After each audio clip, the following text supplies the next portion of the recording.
चाणक्य नीतिशास्त्र में उस चीज का जिक्र किया गया है जो व्यक्ति के लिए विष के घूंट के समान है। इस चीज को बार बार सहन करने पर व्यक्ति के सम्मान को क्षति पहुंचती है और इससे उसकी छवि खराब होती है।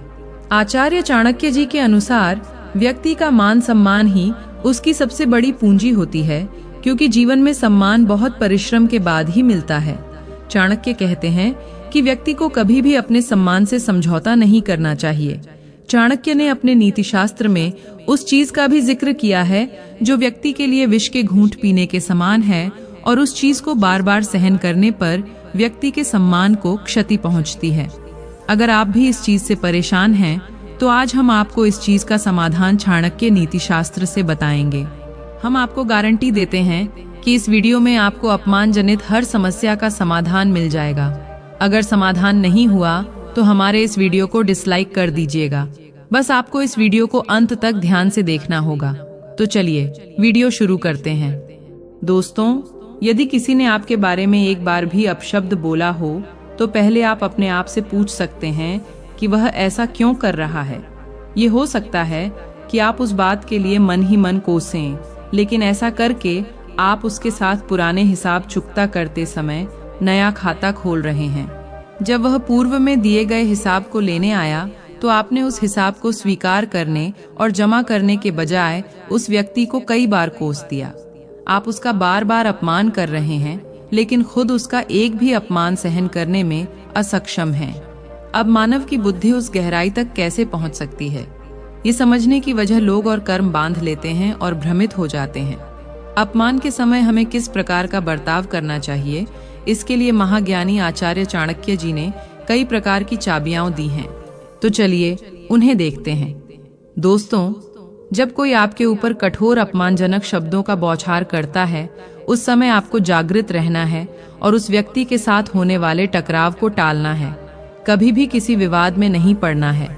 सिर्फ उनके दृष्टिकोण को समझने का प्रयास करें कि वह आपसे क्रोधित क्यों हो रहे हैं और क्यों आप पर अपमानजनक शब्दों की बौछार कर रहे हैं। जब आप उनके क्रोध का कारण जान जाएंगे, तब आप पूरी शांति से उस समस्या का समाधान ढूंढ पाएंगे। लेकिन उस व्यक्ति के पास जाने से पहले आप उनके गुस्से के शांत होने की प्रतीक्षा करें।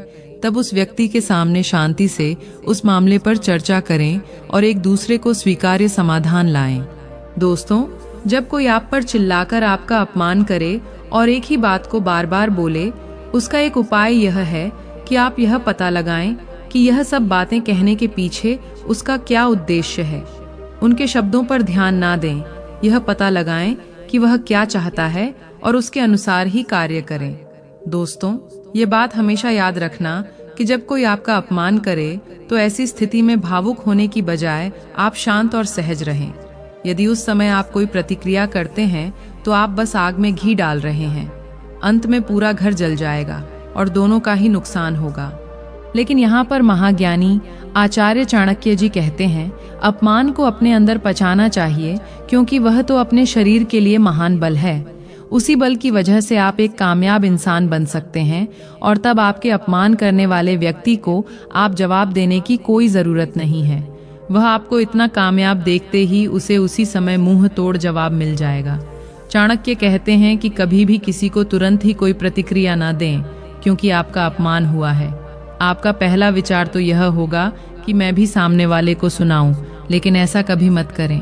अपने अंदर उथल पुथल को पहले शांत होने दें, फिर सामने वाले व्यक्ति के पास जाकर उसके सामने अपना दृष्टिकोण रखें, अपने विचार उन्हें बताएं और आपने ऐसा क्यों किया उसका स्पष्टीकरण करें। फिर यह हो सकता है कि वह उन चीजों को आपकी तरह देख पाए। इस तरह ही अपमान का उत्तर देना है। दोस्तों, चाणक्य कहते हैं कि हमेशा सकारात्मक दृष्टिकोण को बनाए रखें, सिर्फ इसलिए कि सामने वाले व्यक्ति ने केवल कठोर शब्दों का ही उपयोग किया है। उन्होंने आपको मारा तो नहीं ना? इसी कठोर शब्दों से लगने वाले अपमान की तीव्रता कम हो जाएगी। दोस्तों, आचार्य चाणक्य जी का यह भी कहना है कि अपमान होते समय हमेशा आपको यह सोचना है कि यह जो भी कुछ हो रहा है वह मेरे ही बोए हुए कर्मों का फल है। आपका अपमान करने में सामने वाले व्यक्ति का कोई दोष नहीं है। वह तो आपके कर्मों के हिसाब को चुकता करवाने के निमित्त बनकर आपकी मदद कर रहा है। यह समझ आपके दुख और असर को कम करने में मदद करेगी। बस ये समझ लें कि मैंने अपने पूर्व जन्म में कुछ तो गलतियां की थीं, इसीलिए मुझे इस जन्म में अपशब्द मिल रहा है। आपकी ही गलती के कारण उसे ऐसा बोलना पड़ता है। ऐसा करके वह आपको आपके पूर्व जन्म की गलती से मुक्त करवा रहा है। आपको उस व्यक्ति के प्रति किसी भी प्रकार के द्वेष भाव नहीं रखना चाहिए। इसके बदले आपको उनका उपकारी होना चाहिए कि उन्होंने आपको आपके कर्मों से मुक्त जो किया। परंतु इसके बावजूद भी हम लोग उनके ऊपर तिरस्कार की भावना रखते हैं। चाणक्य जी कहते हैं कि जब कोई आपका अपमान करे और आपका मन सामने वाले व्यक्ति के लिए नहीं बिगड़े, तब आपने तप किया है। ऐसा माना जाता है कि जब इस तरह का तप होता है तब हमारे अंदर अनंत शक्तियां उत्पन्न होती हैं। आचार्य चाणक्य जी कहते हैं कि कुछ लोग ऐसे भी होते हैं, अक्सर उनकी आदत ऐसी होती है कि वह सामने वाले व्यक्ति की स्वयं से तुलना करने लगते हैं और इस तुलना की वजह से हमारे अंदर दूसरे व्यक्ति के प्रति एक तरह की नफरत पैदा हो जाती है, जिससे आपके संबंध खराब होने लगते हैं।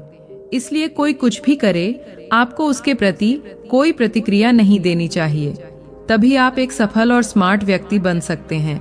आचार्य जी यह भी कहते हैं कि ऐसे लोगों से आप जितना दूर रहें उतना अच्छा है, जो दूसरों के कार्य को बिगाड़ते हैं, जो चुगलीखोर हैं और जो हमेशा दूसरों को नीचा दिखाने के लिए अपमानित करते रहते हैं।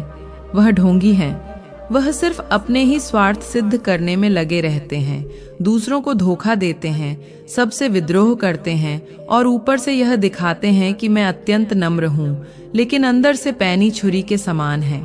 जिस व्यक्ति का ध्यान सदा दूसरों का कार्य बिगाड़ने में लगा रहता है, जो सदा ही अपने स्वार्थ की सिद्धि में लगा रहता है, लोगों को धोखा देता है, लोगों से कठोर वाणी में बात करता है और बार बार अपमानित करता है, बिना कारण से ही लोगों से शत्रुता रखता है, जो ऊपर से कोमल और अंदर से क्रूर है, उससे एक पशु के समान व्यवहार करना चाहिए ताकि वह आपसे दूर रहे, नहीं तो वह आपके सब कुछ बर्बाद कर देंगे।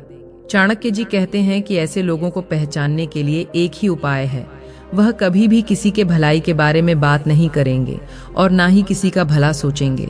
वे तो हमेशा दूसरों के तरीकों को देखकर जलते रहते हैं और उनके अपमान के लिए अवसर ढूंढते रहते हैं। ऐसे व्यक्तियों को आप उनके व्यवहार से ही पहचान सकते हैं। आप इनसे जितना दूर रहेंगे उतना ही अच्छा रहेगा। और चाणक्य जी कहते हैं कि इस तरह के लोगों को कभी भी बदला नहीं जा सकता। जिस प्रकार नियम के वृक्ष में दूध और घी का जितना भी अर्पण करने से कभी मिठास पैदा नहीं होती, उसी प्रकार दुर्जन व्यक्ति अनेक प्रकार से समझाने बुझाने पर भी सज्जन नहीं बनते। जिस तरह कुछ शारीरिक क्रियाएं मनुष्य के नियंत्रण से बाहर होती हैं, उसी प्रकार लंबे अभ्यास के परिणाम स्वरूप पड़े संस्कारों के कारण कुछ मानसिक क्रियाएं भी मनुष्य के बस से बाहर हो जाती हैं, जिसे सिगमंड फ्रायड ने अचेतन मन कहा है। सज्जनता और दुष्टता का संबंध इसी मन के स्तर पर बैठे मनुष्य की क्रियाओं को नियंत्रित करने वाले संस्कारों से है। इसलिए जब तक वहां परिवर्तन ना हो, किसी के मूल स्वभाव को बदलना अत्यंत कठिन होता है। तो दोस्तों, अपना कीमती समय देने के लिए धन्यवाद। आज के लिए इतना ही। वीडियो अच्छा लगा हो तो शेयर, सब्सक्राइब और लाइक जरूर करें। फिर मिलेंगे अगले वीडियो में। तब तक के लिए आप खुश रहें, सबको खुश रखें। जय भारत।